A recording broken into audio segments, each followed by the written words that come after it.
नमस्कार मित्रों, राजस्थान इतिहास एनसीईआरटी के अकॉर्डिंग मैं लगातार वीडियो डाल रहा हूं। आज अपन बात करेंगे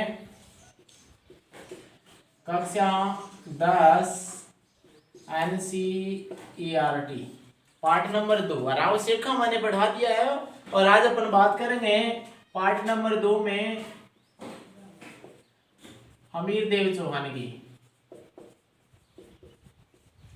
किसी भी प्रतियोगी परीक्षा में सबसे महत्वपूर्ण और सर्वाधिक बार प्रश्न पूछे गया हमीरदेव चौहान से। क्यों महत्वपूर्ण है, क्यों इतना इंपॉर्टेंट है, इस पे चर्चा करेंगे।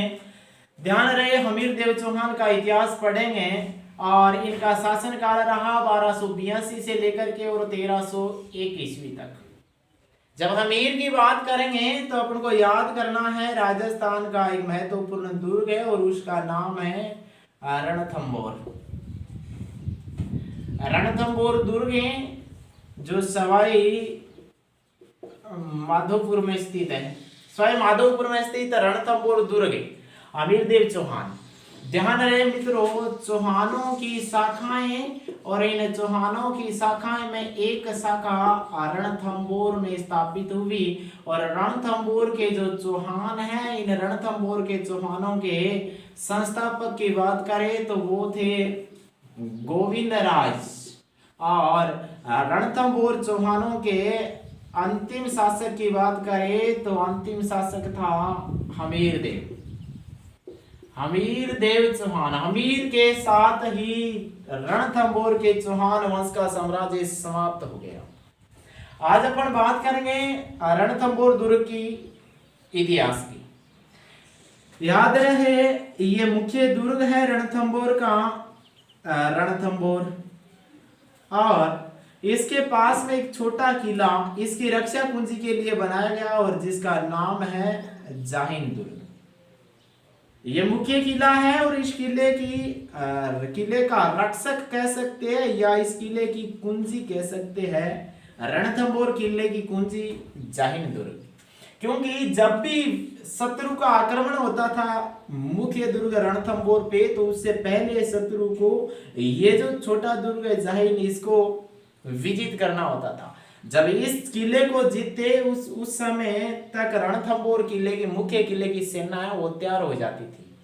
हालांकि मुख्य किले की सुरक्षा के लिए जाहिन दुर्ग का निर्माण किया गया था, इसलिए जाहिन दुर्ग और रणथंभौर दुर्ग की कुंजी कहते हैं। ये सामान्य सा प्रश्न सब बच्चों को याद है। हमें पढ़ना है हमीरदेव चौहान। रणथंभौर में चौहान वंश की स्थापना कर रहा है गोविंद राज और चौहान वंश का अंतिम शासक है हमीरदेव चौहान। इतना हमने जान लिया, ये बेसिक जानकारी है। आगे बढ़ेंगे, हमीर के बारे में जानकारी ले लेते हैं। हमीरदेव चौहान, हमीर कौन था?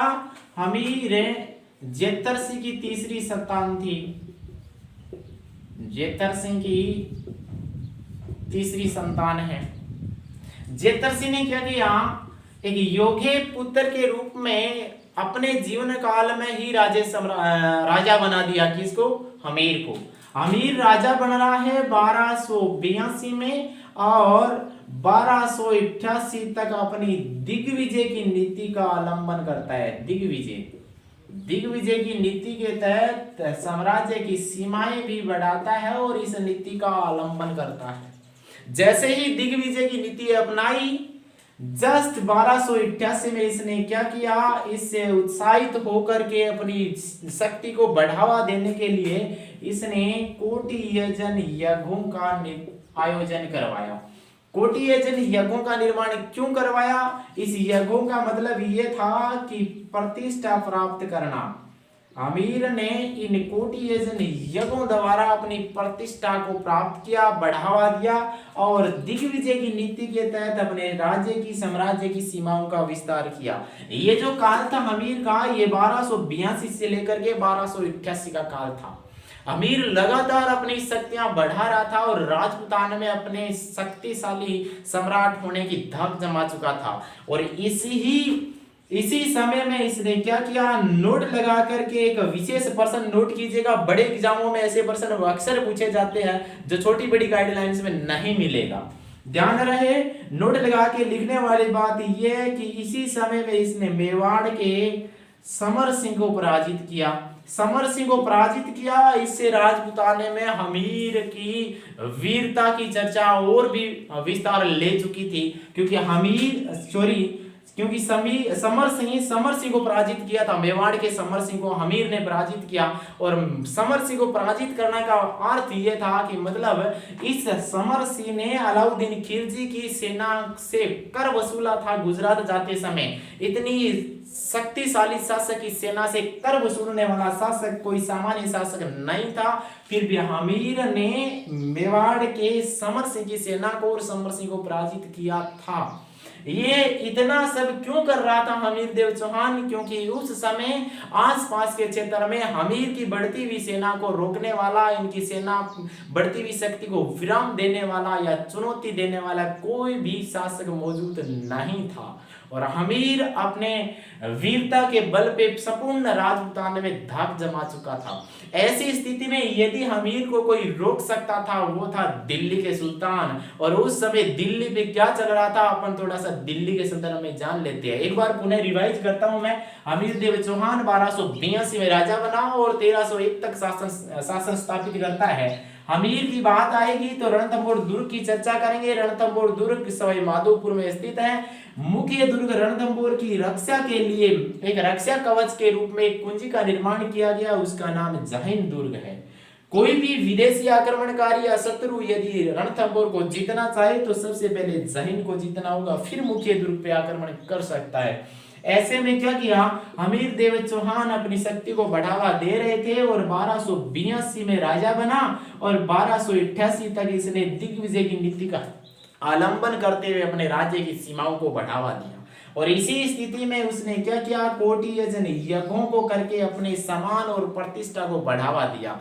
इस स्थिति में जब मेवाड़ के समर सिंह एकमात्र ऐसा शासक था जो किसी भी शत्रु को टक्कर दे सकता था, तो ऐसी स्थिति में हमीर ने मेवाड़ के समर सिंह को भी हरा दिया। आप अंदाजा लगा सकते हैं कि हमीर देव चौहान कितना शक्तिशाली शासक था। इस स्थिति में दिल्ली सल्तनत की स्थिति क्या है जानते हैं अपन।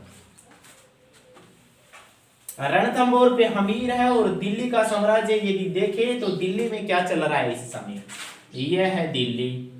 और दिल्ली में इस समय सल्तनत का काल चल रहा है। और याद रहे मित्रों, बहुत सारे बच्चों को ये पता नहीं सल्तनत का काल क्या है, तो बता देता हूं मैं कि सल्तनत का काल 5 राजवंशों के काल को दिल्ली सल्तनत का काल कहलाते हैं। दिल्ली सल्तनत काल का यदि समय पूछा जाए तो 1206 से लेकर के 1526 तक है। गुलामों से शुरुआत हो रही है दिल्ली सल्तनत के राजवंशों में और लोधी वंश पे जाकर के खत्म होता है। और इसी स्थिति में यदि हमीर के समकालीन देखा जाए तो हमीर ने 1282 में राजा का पद ग्रहण किया है और 1288 तक अपने दिग्विजय की नीति अपनाई है। और 1288 के जस्ट बाद में दिल्ली में खिलजी वंश की स्थापना हो रही है। और ये जो खिलजी वंश की स्थापना हो रही है ये हो रही है 1290 में।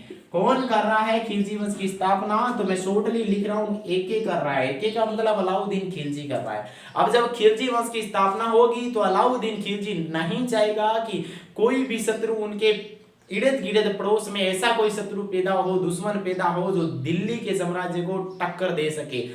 जलालुद्दीन खिलजी जानता था कि हमीर देव चौहान की बढ़ती हुई सेना कभी भी अपने लिए चुनौती बन सकती है। इसीलिए अलाउद्दीन खिलजी ने हमीर देव चौहान को हराने के लिए जहीन पे आक्रमण किया। अब कैसे आक्रमण किया, कितना आक्रमण किया, कब आक्रमण किया, ये जानते हैं इसके संबंध में। दिल्ली पे खिलजी वंश की स्थापना हो चुकी है और खिलजी वंश की स्थापना हो रही है 1290 में। कौन कर रहा है, जलालुद्दीन खिलजी कर रहा है।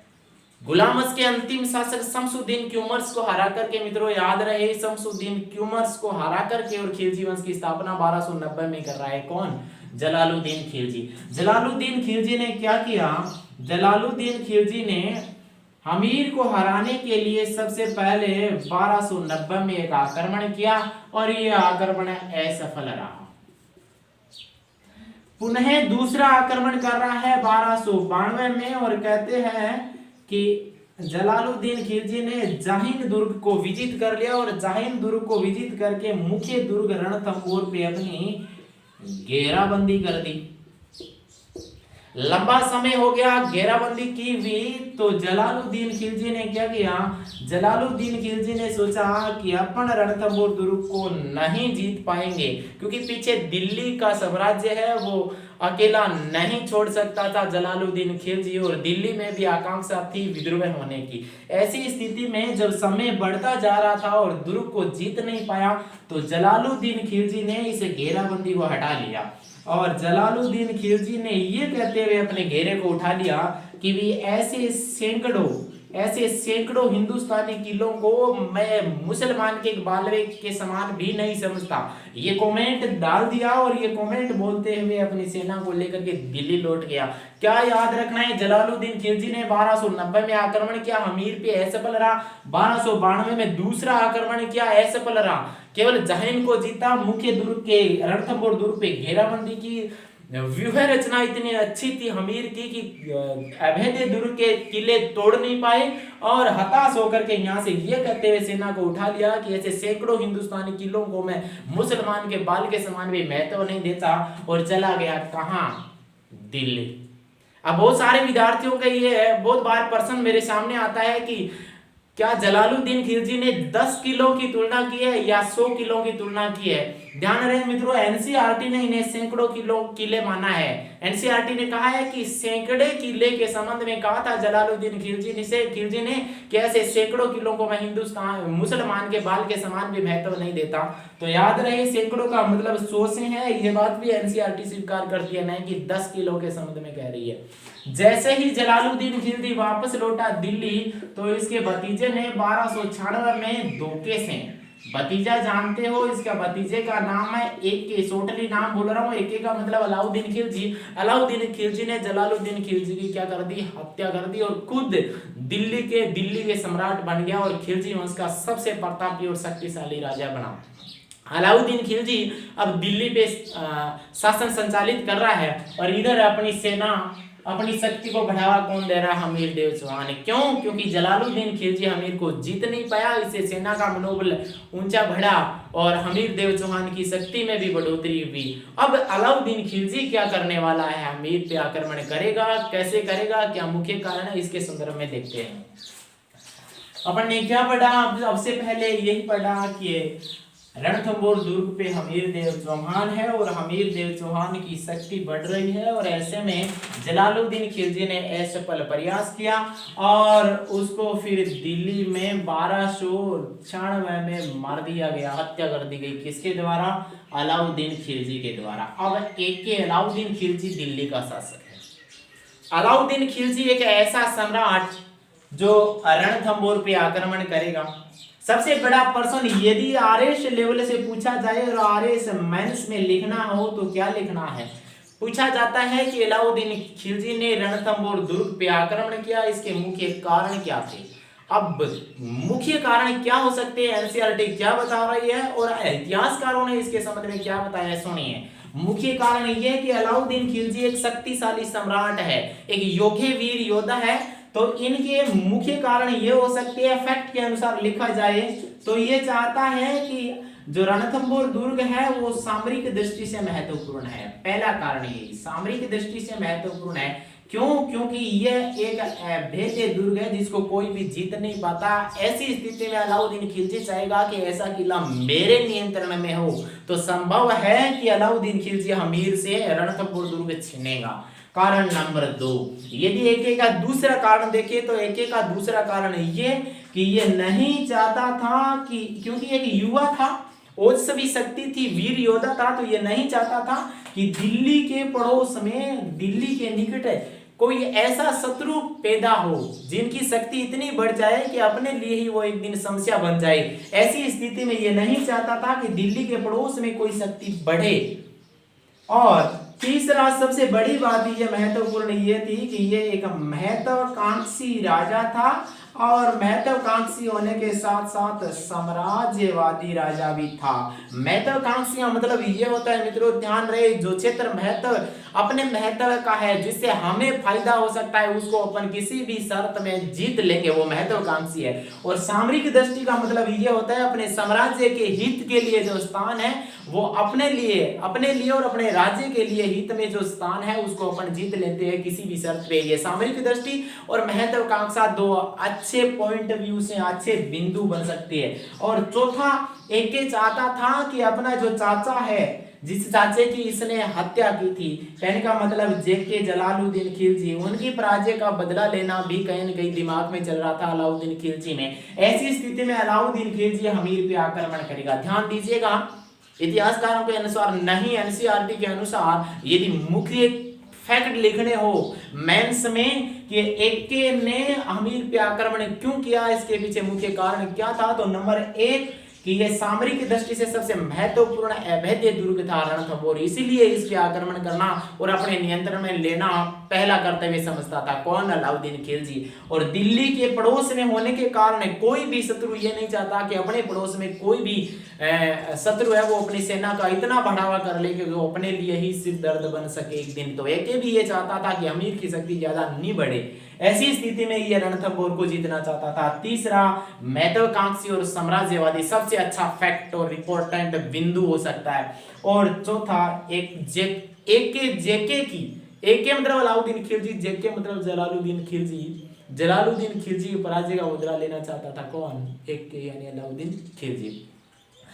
अब इतिहासकारों के अनुसार देखें तो एके ने क्यों आक्रमण किया, इतिहासकार कौन कौन से देखेंगे इतिहासकारों के संबंध में। अब दिल्ली पे अलाउद्दीन खिलजी है, अपन ने जो फैक्ट थे वो देख लिए, मुख्य कारण है। और दिल्ली पे अब एके बैठा है, ये लो दिल्ली और ये लो अलाउद्दीन खिलजी। यदि बात करूं मैं, हमीर महाकाव्य एक रचना है, महाकाव्य, हमीर महाकाव्य, और इसके रचयिता है नयन चंद्र सूरी, नयन चंद्र सूरी। यदि बात करें सूरी के अनुसार, नयन चंद्र सूरी के अनुसार, तो हमीर काव्य में नयन चंद्र सूरी यह कहता है कि एके ने अपनी सेना भेजी गुजरात लूट के लिए, वापस सेना आ रही थी धन की लूट के लिए, झगड़ा हुआ जालोर के निकट है, और ऐसी स्थिति में मोहम्मद शाह ने 1/5 भाग मांगा और वो नहीं मिला तो भाग के हमीर की शरण में चला गया। और हमीर ने शत्रु को, अपनी शरण में आए हुए शत्रु को शत्रु के हवाले करने से मना कर दिया। ऐसे में एके क्या करता है? आक्रमण कर देता है। और दूसरी बात बता रहा है हमीर हट, हमीर हट एक रचना है, और हमीर हट के जो लेखक है वो है मित्रों चंद्रशेखर। चंद्रशेखर क्या बताता है? चंद्रशेखर बताता है कि अलाउद्दीन खिलजी की पत्नी, अलाउद्दीन खिलजी की बेगम चिमना और नव चयनित मोहम्मद शाह, एक मंगोल सैनिक, दोनों के बीच में प्रेम प्रसंग हो गया और उनका पता चला किसको? अलाउद्दीन खिलजी को। अलाउद्दीन खिलजी ने जब मारना चाहा, बंदी बनाना चाहा मोहम्मद शाह को, तो मोहम्मद शाह भाग के किसकी शरण में चला गया? अमीर की शरण में चला गया। ऐसे फैक्ट बता रहे हैं कौन? हमीर महाकाव्य और हमीर हट। कारण जो भी हो, मुख्य कारण यही है कि अलाउद्दीन खिलजी का दुश्मन शत्रु मोहम्मद शाह किसकी शरण में आ गया? अमीर देव चौहान की शरण में आ गया। चौहान ने अपने शरण में आए हुए शत्रु को किसी दूसरे शत्रु के हवाले करने से मना कर दिया, और ऐसी स्थिति में अलाउद्दीन खिलजी ने क्या कर दिया? रणथंभौर पे आक्रमण कर दिया। अब हमीर ने क्या बताया उसके संबंध में सुनिए। एक एक आक्रमण कर रहा है, कहां? रणथंभौर पे। ये लो रणथंभौर, सवाई माधोपुर। एक यदि बात करें हमीर महाकाव्य के अनुसार, तो हमीर महाकाव्य में नयन चंद्र सूरी ये बताता है, नयन चंद्र सूरी क्या बताता है कि एके ने मुख्य 4 सेनापतियों के नेतृत्व में, 4 सेनापति कौन कौन से? एक का नाम उल्लू खां, दूसरे का नाम नुसरत खां, और तीसरे का नाम मोहम्मद शाह, और चौथे का नाम है केहबरू। हमीर महाकाव्य में नैन चंद्र सूरी बताता है कि अलाउद्दीन खिलजी ने इन मुख्य 4 सैनिकों के नेतृत्व में सेना भेजी कहां? गुजरात। आदेश दिया कि गुजरात को लूट करके लाओ। जब सेना गुजरात लूटने के लिए चली गई तो कहते हैं कि गुजरात को खूब लूटा, और गुजरात को लूटने के बाद सेना वापस राजस्थान की तरफ आ रही थी तो मित्रों जालोर के निकट इन 4 मुख्य सेनापतियों के बीच में झगड़ा हो गया धन के बंटवारे को लेकर के। इसमें उलुग खां और नुसरत खां, मोहम्मद शाह और केहबरू, ये 4 मुख्य सेनापति थे। इनमें से नवचयनित मंगोल सेनापति मोहम्मद शाह ने कहा कि देखिए भाई साहब, बात ऐसी है कि हमने गुजरात को लूटा है, सबका सहयोग है, 4 अपन है, 5वें नंबर पे एक के यानी अपने सुल्तान को ले लीजिए, अलाउद्दीन खिलजी को। 5 हो गए अपन ऐसा करते हैं कि जो लूट का जो माल है उसका बंटवारा कर लेते हैं, मुझे मेरा 1/5 हिस्सा दे दो, 3 आप रख लो और 1 अपने सम्राट को ले जाकर के दे दो। किसने बोला? ये मोहम्मद शाह ने बोला। किसके अनुसार? हमीर महाकाव्य के अनुसार। कहते हैं कि उल्लू खां और नुसरत खां ने यहां खूब पकड़ के पिटाई कर दी किसकी? मोहम्मद शाह की, कि ये ले 1/5 भाग। यहां से मोहम्मद शाह भागा और भाग करके किसकी शरण में चला गया? हमीर की शरण में चला गया। जैसे ही दिल्ली सेना लौटी, ये बात बताएगी किसको? अलाउद्दीन खिलजी को। और अब खिलजी नाराज होगा और गुस्से में आक्रमण करेगा किस पे? हमीर देव चौहान पे, क्योंकि मोहम्मद शाह को शरण किसने दी? रणथंभौर पे, हमीर देव चौहान पे। उम्मीद करता हूं कि पहला कारण समझ में आ गया। हमीर महाकाव्य के अनुसार, एक बार और देख लीजिए, हमीर महाकाव्य के अनुसार अलाउद्दीन खिलजी ने क्या किया? अपने 4 मुख्य सेनापतियों को गुजरात लूटने के लिए भेजा, जिनका नाम याद रखिए, उल्लू खान, नुसरत खां, मोहम्मद शाह और केहबरू। 4 को भेजा कहां? गुजरात लूट के लिए। गुजरात को 4 ने खूब लूटा। लूट के वापस लौट रहे थे तो सेना का पड़ाव डाला गया विश्राम के लिए जालोर के निकट। और यहां इन 4 ने क्या किया?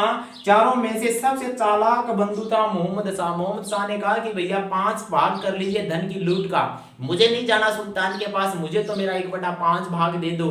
और जब दिया नहीं गया 5/भाग तो इसने विद्रोह किया, और विद्रोह करके यहाँ से भाग के किसकी शरण में आ गया? हमीर देव चौहान की शरण में आ गया। इस बात का पता चला अलाउद्दीन खिलजी को। अलाउद्दीन खिलजी ने हमीर को कहा कि देख, तेरी शरण में मेरा शत्रु है, मुझे लौटा दे, नहीं तो मैं आक्रमण करूंगा। हमीर ने लौटाया नहीं, एके ने आक्रमण कर दिया। ठीक है, पहला कारण समझ में आ गया। अब हमीर हाट क्या बोलता है? हमीर हाट में चंद्रशेखर क्या बताता है? यह हमीर हाट। और हमीर हाट में चंद्रशेखर क्या बताता है? चंद्रशेखर कहता है कि एके ने क्या किया? एके ने अपनी सेना में एक नव सेनापति नियुक्त किया जिसका नाम मोहम्मद शाह, और एके की बेगम जिसका नाम चिमना। वह ऐसे कि ये सवाई माधोपुर, रणथंभौर का किला,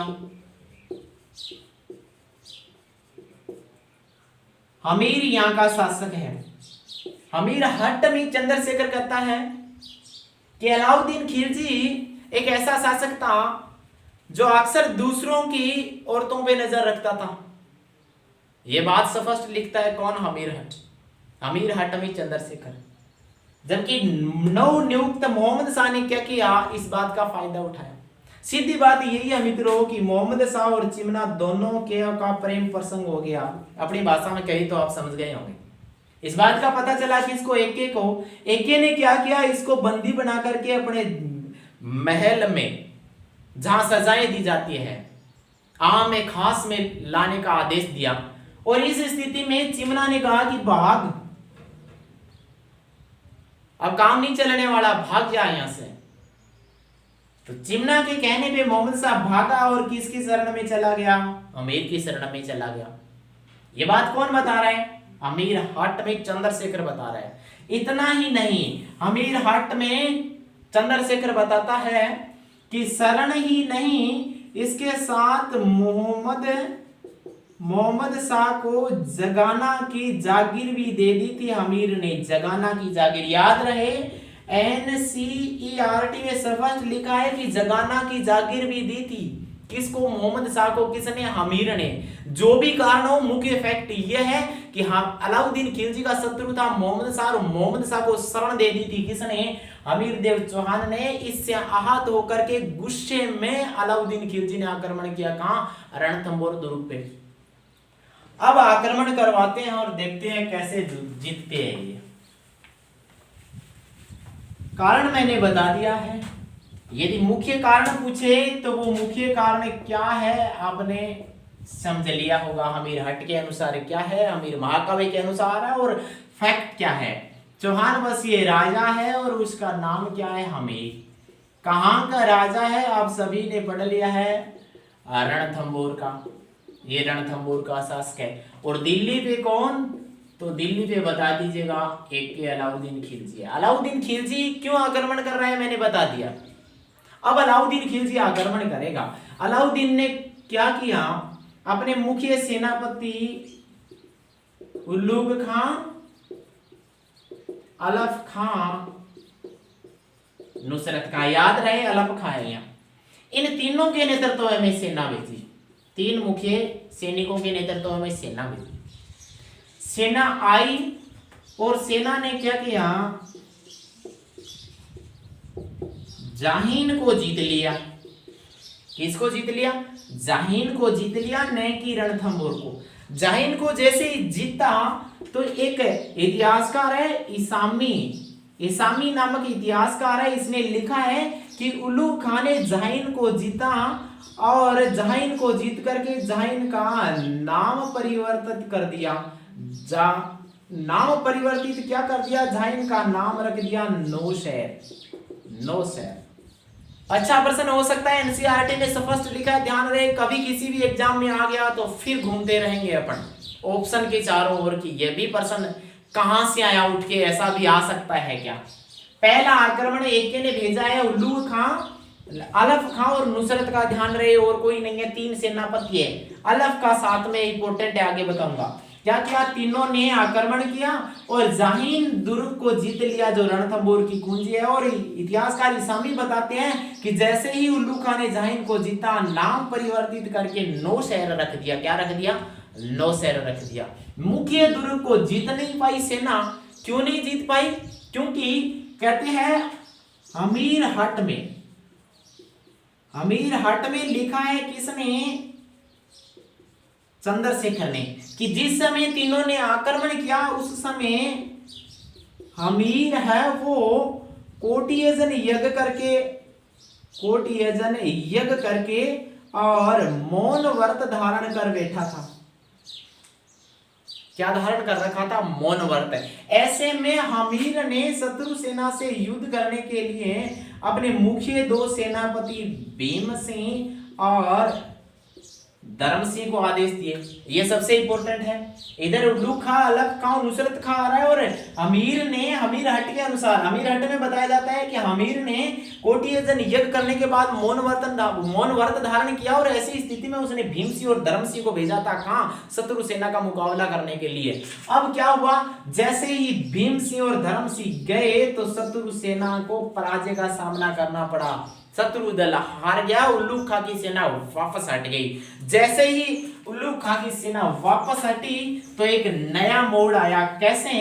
वापस ऐसे हटी, उल्लुग खां, अलफ खां और नुसरत खां की सेना हार गई। उस हार की स्थिति में इनके पास जितना भी धन था वो धन लूट लिया। किसने? भीम सिंह ने और धर्म सिंह, दोनों ने लूट लिया धन, और धन लूट करके और दोनों लौट रहे थे कहां? रणथंभौर। दोनों रणथंभौर लूट रहे थे। ऐसी स्थिति में अलफ खां ने अचानक से बिखरी हुई सेना से एक टुकड़ी तैयार की और आक्रमण कर दिया। किस पे? धर्म सिंह और भीम सिंह पे। और ऐसी स्थिति में भीम सिंह मारा गया। कौन मारा गया?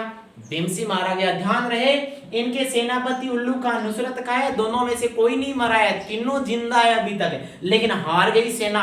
ऐसी बिखरी हुई सेना में अलफ खां ने आक्रमण किया पीछे से और धर्मसिंह जिंदा बचा और भीमसी मारा गया।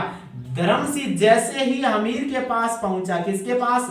हमीर के पास, तो हमीर ने धर्मसिंह को यह कहते हुए सेनापति पद से हटा दिया कि तेरी वजह से भीमसिंह मारा गया।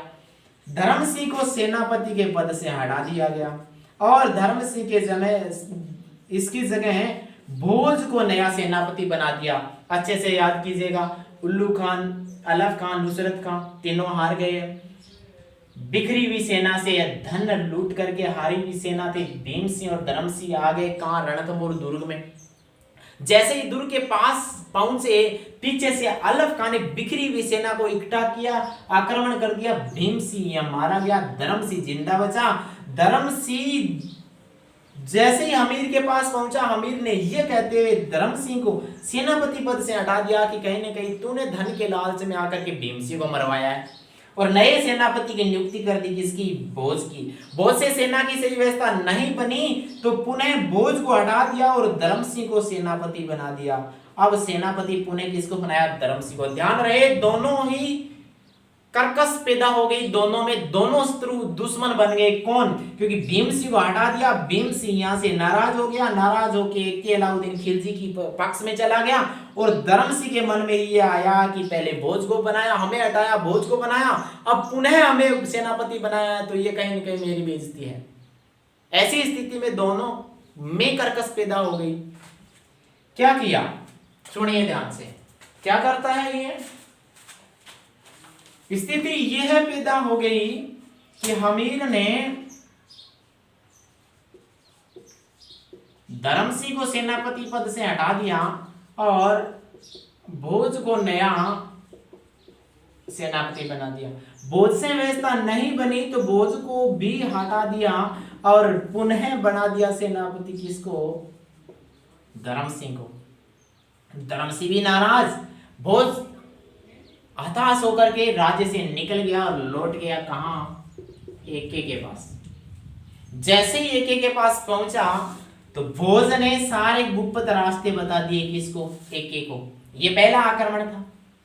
अब भोज लौट गया कहां? एके के पास, क्योंकि उल्लू खां, अलफ खां और नुसरत खां रणथंभौर पे आक्रमण नहीं किया। जैसे भीमसिंह मारा गया तो अलफ खां, नुसरत खां और उल्लू खां तीनों लौट गए दिल्ली, और दिल्ली लौटे तो दिल्ली जाने के बाद एके को पूरा वार्तालाप बताया। ऐसी स्थिति में इधर से भोज नाराज होकर के एके के पास चला जाता है और एके को कहता है कि ये स्थिति है रणथंभौर की, अब आक्रमण कीजिए।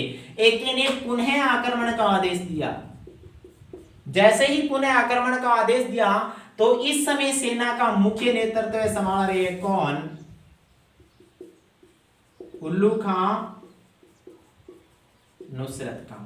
कहते हैं कि ये दूसरा आक्रमण है, पहले आक्रमण में हार के चली गई सेना, और इस दूसरे आक्रमण के समय सेना का नेतृत्व संभाल रखा है किसने?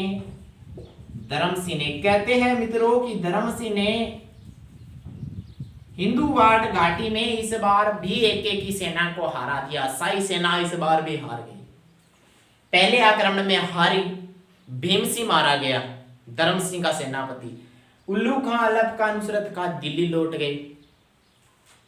यहां जैसे ही लौटा धर्मसिंह को सेनापति पद से हटा दिया, भोज को बनाया, भोज को हटा करके फिर धर्म को बनाया तो भोज नाराज होकर एके के पास चला गया।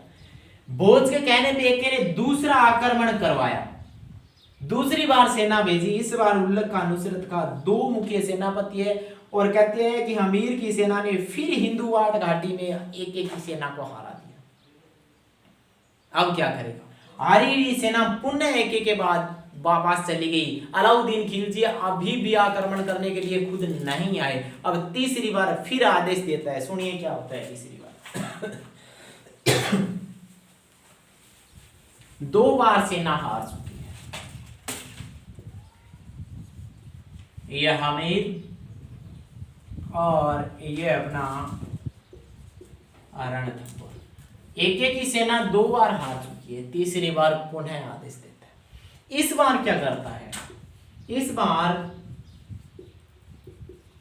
उल्लू खां और नुसरत का मुख्य सेनापति, दोनों के नेतृत्व में सेना आई और कहते हैं कि इस बार पुनः दोनों ने जाहिन को जीत लिया।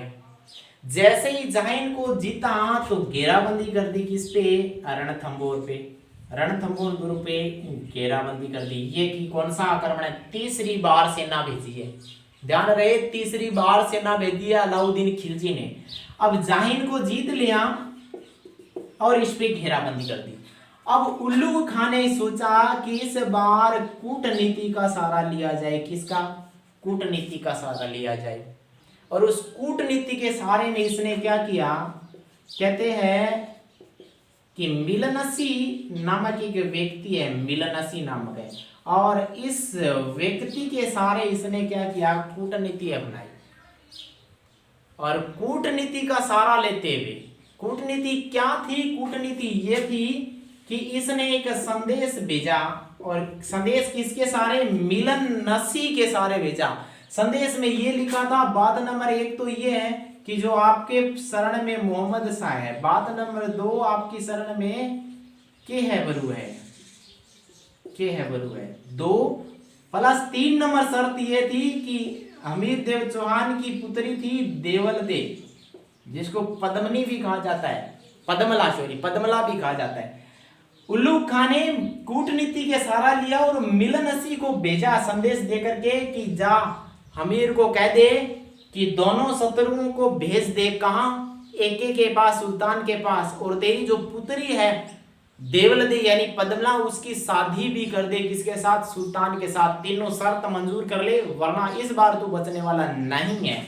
हमीर हट्टी था और हमीर ने कहते हैं कि इन शर्त को नहीं मानते हुए संघर्ष का रास्ता चुना। और ऐसे में फिर गुस्साए उल्लू खां ने क्या किया, उल्लू खां ने इस रणथंबोर दुर्ग के चारों ओर, ये रणथंबोर का किला है, और इस रणथंबोर किले के चारों ओर कहते हैं पासीब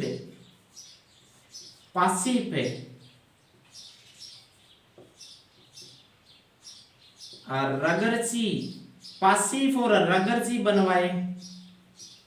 पासीफ और रगरची क्या होते हैं, बड़े बड़ी दीवार चिनवा दी और उन दीवारों के सारे पत्थर फेंके जाते थे, यानी कह सकते हैं पत्थर फेंकने का तरीका होता था। और इन्हीं के चलते एक प्रकार के औजार ही समझ लीजिएगा, पासीब और मगरची का निर्माण करवाया और मगरची बुलवाए गए। मगरची का मतलब पत्थर फेंकने वाले, पत्थरों की बौछार करने वाले मगरची बुलाए। ये तैयारी कर ली थी किसने, उल्लू खां ने। और उल्लू खां ने इस समय क्या किया, पासीबों और रगरची के सारे मगरबों से पत्थरों की बौछार करवा दी, कहां, रणथंबोर किले पे।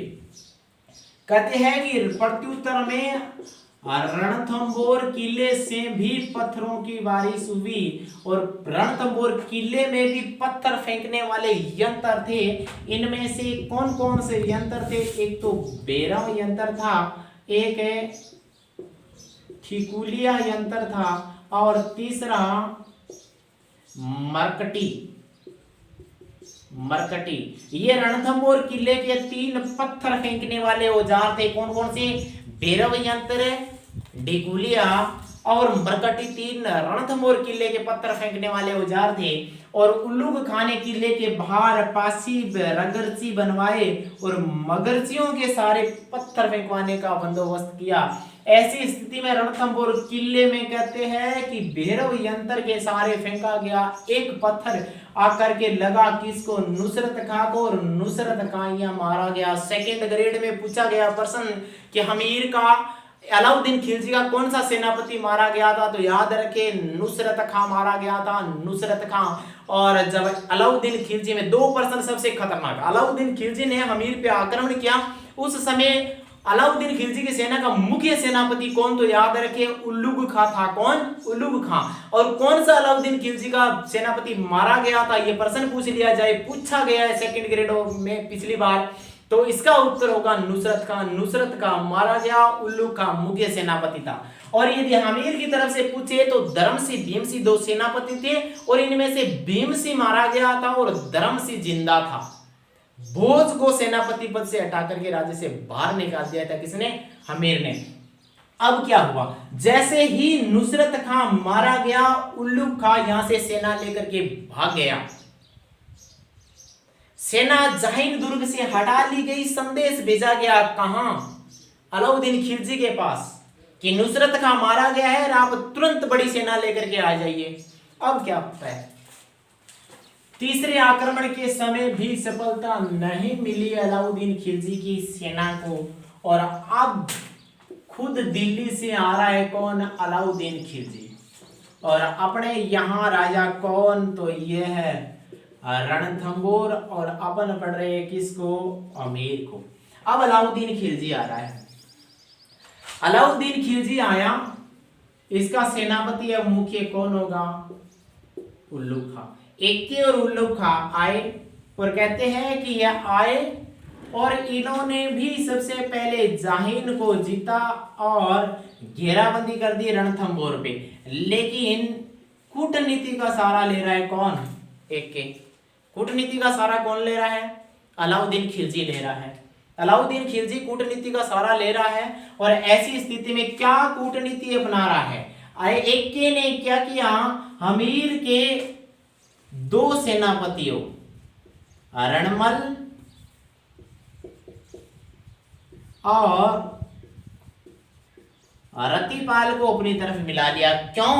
क्योंकि हमीर देव चौहान ने, अलाउद्दीन खिलजी ने कहलवाया था हमीर देव चौहान को कि आइए मैं संधि करने के लिए आया हूं, युद्ध करने के लिए नहीं।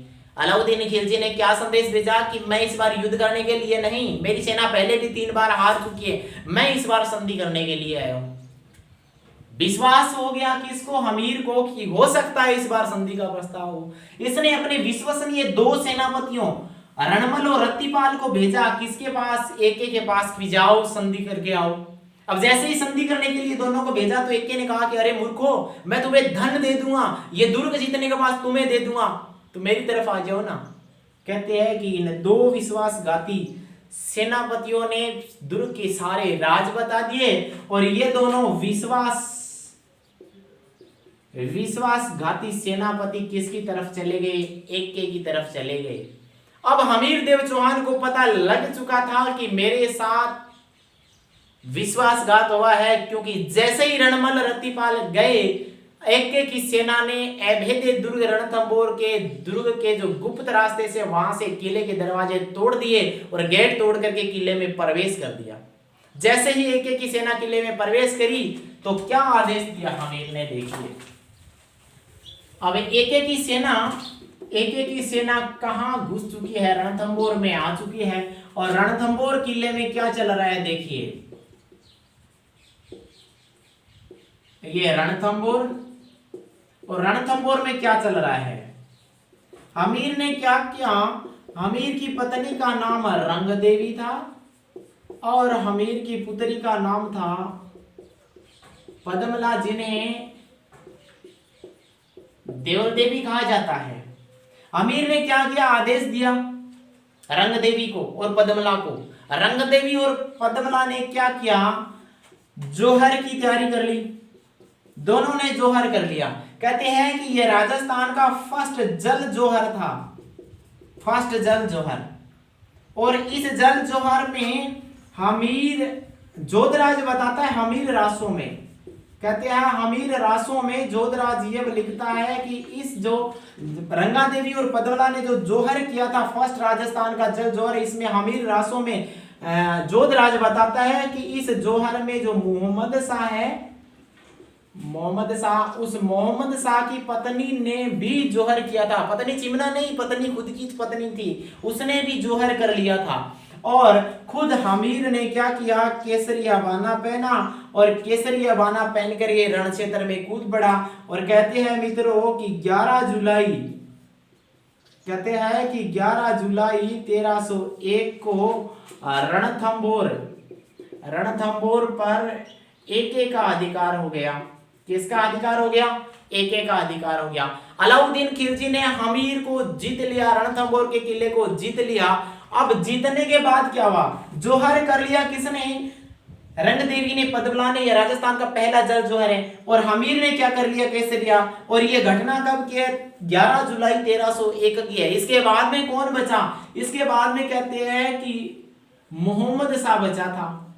मोहम्मद शाह इस युद्ध में भाग ले रहा था और मोहम्मद शाह घायल अवस्था में था, मोहम्मद शाह बचा।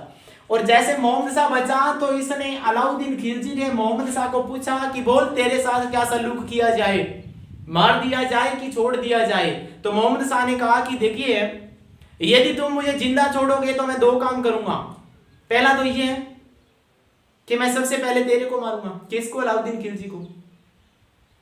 गुस्सा है कौन, एक के। और फिर एके ने कहा कि तो दूसरा काम कौन सा करेगा, कि दूसरा काम हमीर की किसी भी संतान को रणथंभौर का राजा बनाऊंगा। कहते हैं कि अलाउद्दीन को इतना गुस्सा आया कि हाथियों के पैर के चले इसको भी कुचलवा दिया। अब बचे कौन, रणमल और रत्तीपाल, जिसने विश्वासघात किया था।